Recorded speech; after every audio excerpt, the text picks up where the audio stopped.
Seattle-based nonprofit dedicated to empowering women and girls through education, leadership, and advocacy is celebrating a major milestone. The KD Hall Foundation will host their 10-year anniversary gala called We Have Risen. It honors a decade of impact and community transformation right here in Seattle. And our Tyrah Majors will be the event MC. She's in the Arc Lounge this morning with KD Hall. Hi, ladies. Hi, Steve. Yes, I am so excited for this event on Friday evening. It's going to be very special for the city of Seattle and for your foundation.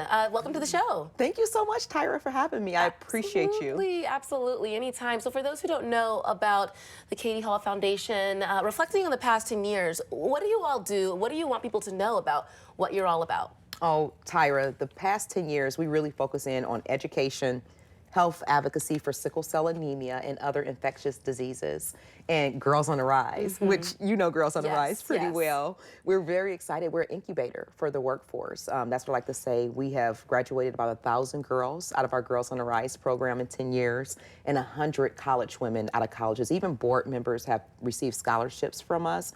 And so we're an incubator. We're a place to come to find outstanding women and girls to go into your workforce. Incredible, and congratulations to those the girls and women who continue to rise, right? And so that's the theme of the gala this year. We have risen. What inspired it, and how does that resonate with you? Yeah, Tyrah, the theme is, when we came up with the theme name, we didn't know the year that we were walking into. You know, as you know, my mother passed away December 30th.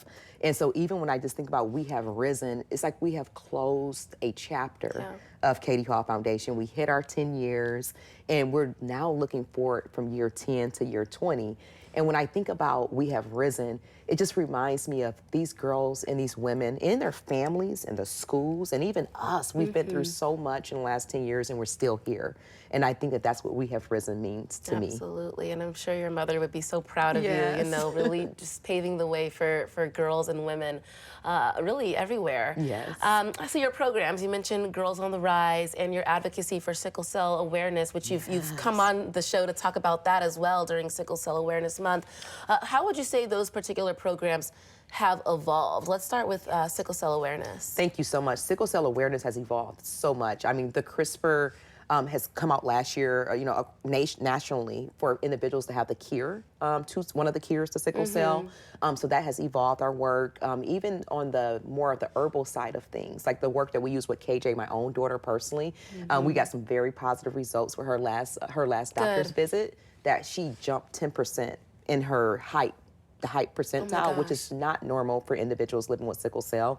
And it's a very basic amino acid that we're using that we learned about from scientists. And so when I think about the things that we're doing in day-to-day with sickle cell, it's amazing. From an advocacy standpoint, we're working with Pfizer, Vertex, Sickle Cell Task Force. Odessa Brown's going to be at the gala too, because that is the sickle cell clinic here for kids. Good. It's so nice to hear that the research is expanding, but also working and helping people. Yeah, like your own daughter. And then Girls on the Rise, Women on the Rise. You mentioned that, you know, a lot of the girls you start working with, you get to watch them grow up, a lot of them graduating. When a girl joins your organization, I guess, what are some of the starting points, you know, when you talk about involvement? What kind of tools and resources are you equipping them with? Absolutely. When the girls first come into our program, regardless if it's in leadership or at one of the schools, they learn about the importance of not being a mean girl. That's so important to me. And when I say not being a mean girl, like, we think about each other. We actually live by a code of conduct, very similar to the military. My husband was in the Air Force, and so the Air Force has a code of conduct that they live by, and so do we. And one of those code of conduct is communication, not being a mean girl, being able to do conflict resolution. And when I see our girls use their voice, that's how I know that it's working. Our storytelling series have built out. The girls just did their own documentary on mental health. That's fabulous. Oh my goodness. Like, for you, seeing all of this progress, I mean, what is that feeling like? Like, I'm trying my best to hold it in, but it makes me want to cry. It really does. Like, one of our girls that you met, her name's Portia. Portia is graduating this year. She also was with me with the starting of the talk show, Conversations with KD Hall. And just to know that she's going to a D1 and that she did that. But I also know she was a part of our program, and she learned through our code of conduct, and she also gave so much. That's what a girl on the rise is, and now she's about to be a woman on the rise. When I look at some of our girls who have sickle cell anemia, and it's actually in our programs, and to hear them be confident to tell people about their, I don't like to say disease, but their condition, Yeah. and ways of being able to help them from a stress management standpoint. And when I look at my own daughter, 10 years old, and Tyrah, she's almost 5 feet. Wow. And that was not her, she wasn't on that odds were height not tile. The odds given was that. not Yeah. on her side, and Yeah. now they are. My gosh. Yes. Well, I'm just so proud of you, and I know your girls are just happy to have you in their corner. You are a literal reason for their success. You know, you're a product of their success. So give us the details on the gala. What can people expect? And are tickets still available? Yes, they are. So tickets are still available. So Tyrah is our main MC and our host of the evening.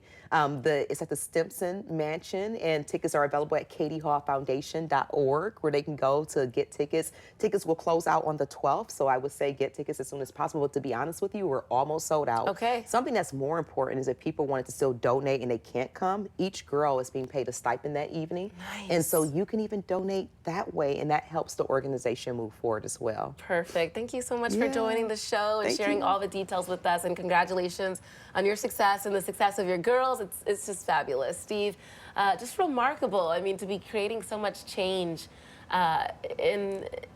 for young people. Yeah, and please give Katie a hug for me. We served briefly together on the board for the National Academy of Television Arts and Sciences, which just held its Emmy Awards over the weekend. She's a fantastic leader in our community. Which that's another thing she does, Yes. right? Helping get those scholarships to those young aspiring journalists. That's right. She's a very busy woman, so kudos to her. Yeah, Thank you, ladies. To learn more about the Katie Hall Foundation and the We Have Risen fundraising gala, we've made it easy for you. Just go ahead and